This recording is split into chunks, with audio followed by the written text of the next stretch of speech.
last story, we visited the museum with Buzz, Woody, and Rex. Let's see our toys help some aliens find their way home in today's story, Rocket Launchers. Let's get started.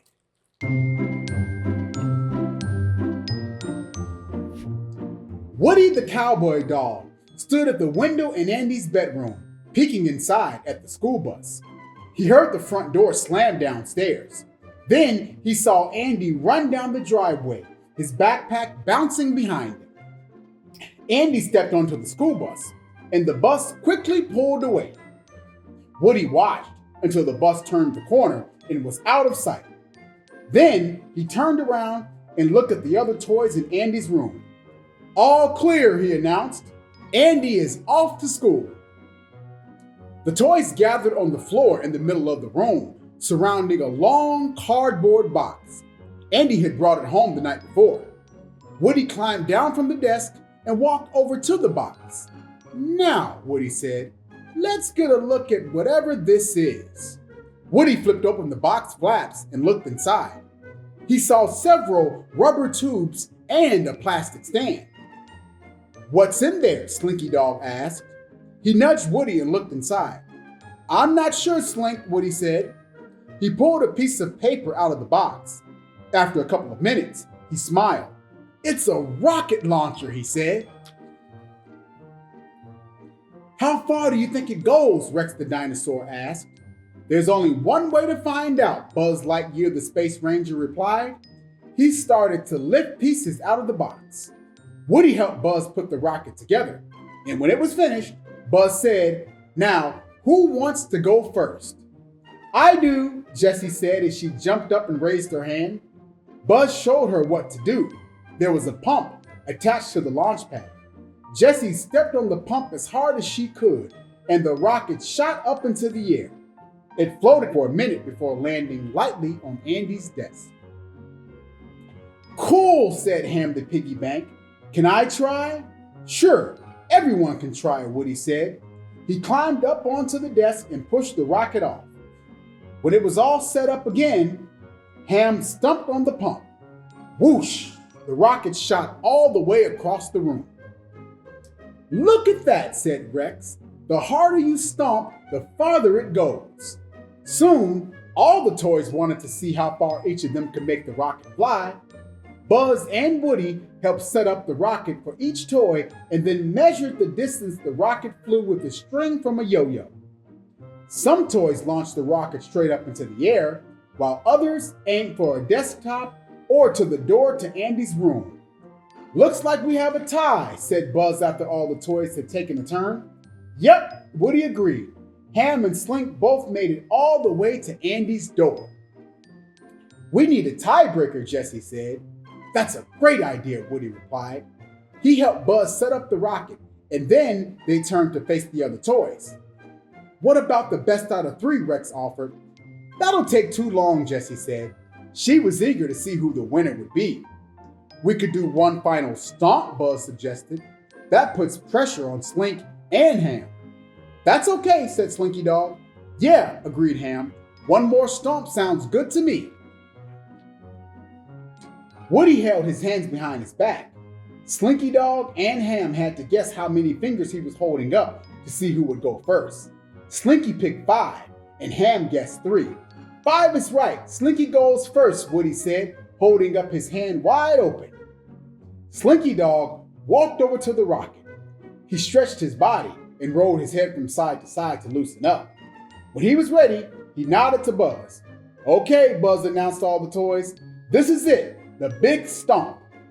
Slinky and Ham will try to launch the rocket as far as they can by stomping on the pump. They only get one try. Whoever's rocket flies the furthest is the winner. The other toys fell silent as they watched Slinky Dog step up onto the pump. Slinky lifted his paw. "Grrr," he said, as he pushed down on the pump as hard as he could. But the rocket didn't move. Slinky Dog looked at the rocket sitting on its stand. "What happened?" he asked. "I don't know, Slink," Buzz said as he walked around the rocket. "It looks like it's all set up correctly. I don't know why it didn't move." Maybe Slinky should try again, Rex suggested. Or Ham could go, Jesse said. Ham walked up to the rocket as Slinky Dog backed away. I'll give it a try, he said. He counted to 3 and then stumped his foot on the pump. But the rocket still didn't move. Well, now we know something's wrong if no one can make it move, Woody said as he walked up to the rocket. He looked at Buzz. What do you think happened? Buzz smiled. I think we have some space invaders, he said. He walked around to the side of the rocket and opened a small door. 3 little green aliens peered out at Buzz and the rest of the toys.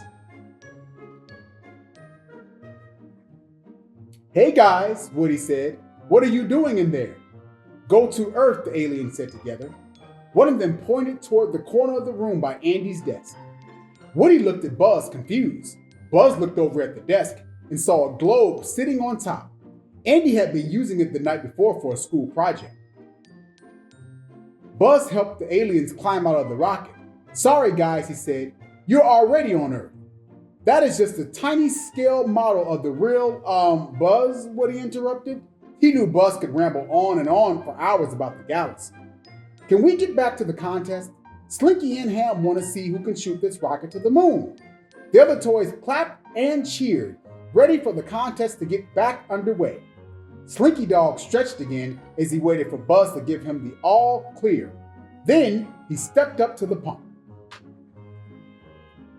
Slinky Dog stumped on the pump as hard as he could, and the rocket shot off the stand and flew across the room. Ooh, the 3 little green aliens said as they watched it fly by. Good job, Slink, Woody said. That'll be a tough one to beat, said Rex, who had scurried across the room after the rocket. He waited by it while Woody measured the distance with the string. Ham stepped up for his turn. Rex was waiting across the room where Slinky Dog's rocket had landed to show Ham how far he had to go. Ham stumped on the pump and his rocket shot into the air. Everyone held their breath as they watched it fly. Then it landed in the same place as Slinky Dog's had. Another tie, Jesse yelled. What do we do now? Slinky Dog looked at Ham. Ham looked at Slinky. What if we could give the aliens a ride home? Ham suggested.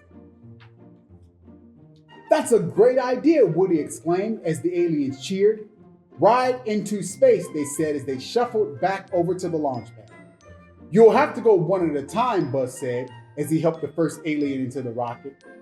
He stuck a handkerchief into the small space around the alien. Can't hurt to have some extra cushioning, he said. For the rest of the morning, the aliens rode one at a time into the rocket. Each of the toys took a turn stomping on the pump to see how far they could make the aliens fly. When the other toys got tired of playing with the rocket, Buzz and the aliens sat beside the globe. Well, fellas, Buzz said, what did you think about your rocket ride? Fun, they said. Tomorrow, we go home. You are home, guys, he says. How are our space invaders doing? Woody asked as he walked over. Slinky and Ham were just saying that they think that if they work together, they could launch all 3 of you in one go. Ooh, the alien said together. Buzz stood up and gave the alien globe a spin. There's a plan, he said. Teamwork will get us out of this galaxy and to the moon, to infinity and beyond, Woody finished. The end.